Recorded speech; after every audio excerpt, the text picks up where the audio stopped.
Hey Archons, it's Boulevard Paper Fight here, and I am fresh off of a sealed tournament victory going 4-0 last night with this gem of a deck, Dara Mother, the Museum Watcher, or just Museum Watcher. But yeah, so this deck was a ton of fun to play with. I got to have a match that is maybe the best match of KeyForge I've had in all my time playing. And I thought I'd kind of just go over how I evaluated this deck and some of the cool things that came about piloting it over 4 games. So, first off, when I'm looking at my sealed deck, the very first thing I do is I actually count the amount of creatures that are in here. So, this deck has 1, 2, 3, 4, 5, 6, 7, 8, 9, 10, 11, 12, 13, 14, 15, 16, 17, 18, 19, 20, 21 creatures. So for me, 18 and up is ideal, and I would like them evenly distributed throughout all the houses so that I know I can get to play them throughout the game at a relatively even pace and not just have one house that's not going to get something that I may need at any given time in the game.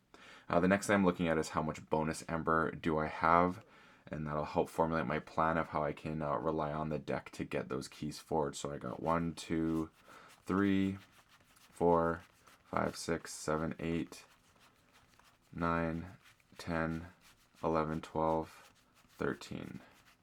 So 13 bonus Ember, great number. Anything above 10 in a sealed format is looking great. And then next up, I'm kind of looking how can I get some removal going here for the creature side. So we got a Call the Weak will do that. Then we got a Gongoozle can contribute to that. Onyx Knight. Technically, Collector Worm does work because of its ability to get stuff off so easily. Exterminate, Custom Virus, and that pretty much does it.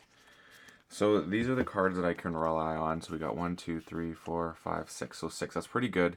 None in Sanctum, but the Sanctum creatures I think alone would be able to help clear the board if need be. They are pretty beefy on that side. So all these things can help get me to what I need. So next, then I'm going to start taking a look at the bonus Ember, or sorry, the Ember control side of things. So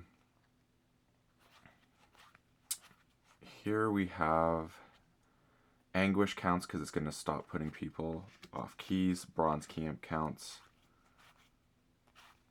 Mars needs Ember for sure. Anything that's going to prevent my opponent from being able to reap freely. Key cost. And then on the Sanctum side, we have, again, reap hate. Capturing, reap hate. So, I mean, the Ember control here is pretty nice. Because either they can't reap, they get stunned and reap. These guys are capturing it. I can use Baron again to capture it. This is stunning my creatures. Key cost can go +4 with this guy. Again, reap hate, reap hate.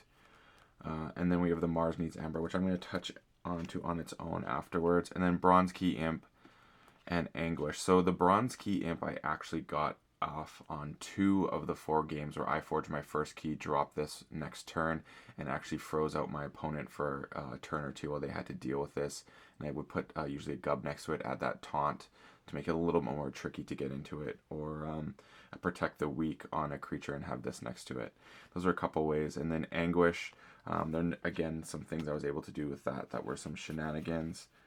So I'm going to put these back in the deck and start doing the other things. So Mars needs Ember and Anguish kind of fall into the same some same things that kind of got those to what I wanted. What else was there here? Anything else? No. But this card did come into effect. So for Mars Needs Embers, the way I was able to trigger that is I had things like Gongoozle, so I could specifically deal 3 damage to something, make them discard a card, not destroy it. So then if I needed to put them off a key and I saw that coming, I could use these two guys together. If Stormcrawler's on the board, it only deals 1 damage. So again, another way I could just start fighting into things and making sure I'm not killing them. And I mean, I had enough stuff with armor and other things that could allow things like that to happen. So this 1 damage was great for creating a target for Mars Needs Ember. And then you obviously have Misery Exploit, which you can do.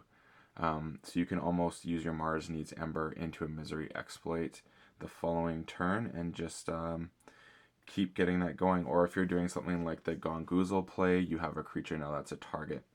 And then in a similar way, you could use Anguish with Gongoozle to really make their keys cost 3 more. You're obviously gonna have to discard a card, so this is kind of more of a last ditch, like I need to make it happen. This is the only way, and it was a good way of doing that. So you know, sometimes you have to hit all the stops to get yourself where you need to be and delay them on a key, especially if you had that disc board's presence, so you know you could do some fun things. What else was I using here? So the Onyx Knight was really helpful with the Pit Lord. This was kind of the combo that I did. I think I executed almost every game. Was I would drop Pit Lord, and then either the following turn or that turn even, I would just Onyx Knight. The reason why I would Onyx Knight the same turn is I don't mind just getting 2 Ember, and then the Onyx Knight came into play really well if my opponent's board needed to be dealt with. So it's kind of a way of just getting 2 Ember, playing Onyx Knight, and it worked, and then I wasn't locked in with Pit Lord. On the other side of things, I could always just play Onyx Knight early to deal with the board if I didn't draw Pit Lord. And if I do have Pit Lord, I could either, if I hadn't got my Exhume yet, I could use my Exhume to bring back my Onyx Knight at my leisure and take care of Pit Lord that way. Or I could even go Not Finished With You to get Onyx Knight back. I also ended up doing that a lot of the times to get back things like sometimes Anguish, but not as much. It was more pulling back like a Tesmal, getting my, where is it?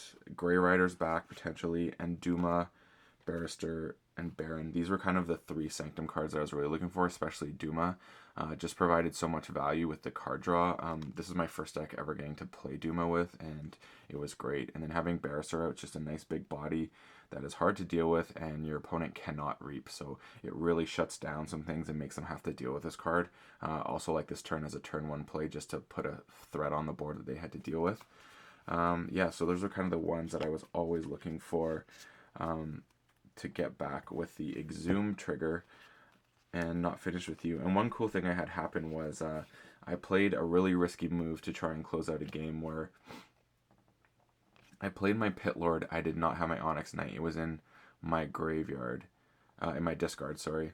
And so I knew that this was the way to get me into position where I could put them off a key because there was a Grunt Buggy on board and there was just all kind of shenanigans happening there. So I kind of laid this down and had it out there with a Gub. So I had a pretty decent dis lineup out. So I wasn't just sitting with this Pit Lord. I was able to reap for really good value with it. And then I ended up getting my Not Finished With You on the draw after playing this.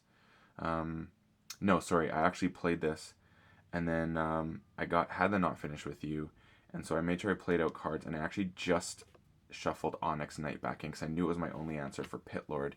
And what I did was I just actually had 2 cards left in my deck as a result of the draw after that, and then I had Onyx Knight, so I basically shuffled my Onyx Knight in, so it was one of 3 cards. I drew 2, so, and I did get the Onyx Knight, and that allowed me to go next turn, do some dis antics, like reap or get rid of. I can't remember if I reaped with the Pit Lord or if I just took care of their threats that were grunt bugging me into higher key costs. And then I finished off with the Onyx Knight, got rid of my Pit Lord, a bunch of their creatures. I almost think I board wiped them with the Onyx Knight at the same time and just left them with a Darna because everything had an odd number on the board. So it was super powerful having these 2 together, and I had no reservations playing Pit Lord. Sometimes I play Pit Lord super early in some games, like literally Pit Lord, Onyx Knight, and then I'd not finish with you to get my Pit Lord back in my deck, and I would just allow it to come, because I mean, at some point it could just be that 2 Ember that was needed for a push to close out a game. So this is basically how I piloted this deck. I was just looking to, I was always establishing a very strong Mars / Sanctum board. I did get to do the Grey Rider combo once. And yeah, all this stuff just basically like was preventing my opponent from reaping. They're getting stunned. Like there was just so much shenanigans in this deck. It was a lot of fun to play and had a lot of tricks. Anguish in the last game put in a lot of work, like being able to use this plus having, for example, the Resonator out was ridiculous, because I mean, you can get upwards of 11 plus costing for your opponent's keys when you get those 2 out at absolute maximum. But I felt that Anguish is best when it has 2 or 3 damage, because then it's still a little bit harder to kill. So this card is great. I actually really like this card. I even sometimes, I think, threw a Protect the Weak on it just to give it that extra armor boost. But yeah, so that's how I piloted that deck. I went 4-0 with it.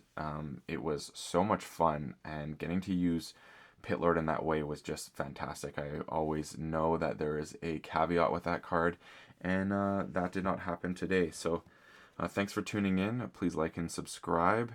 That has been all for Dara Mother Museum Watcher. And as always, may you forge your keys promptly and your Ember never be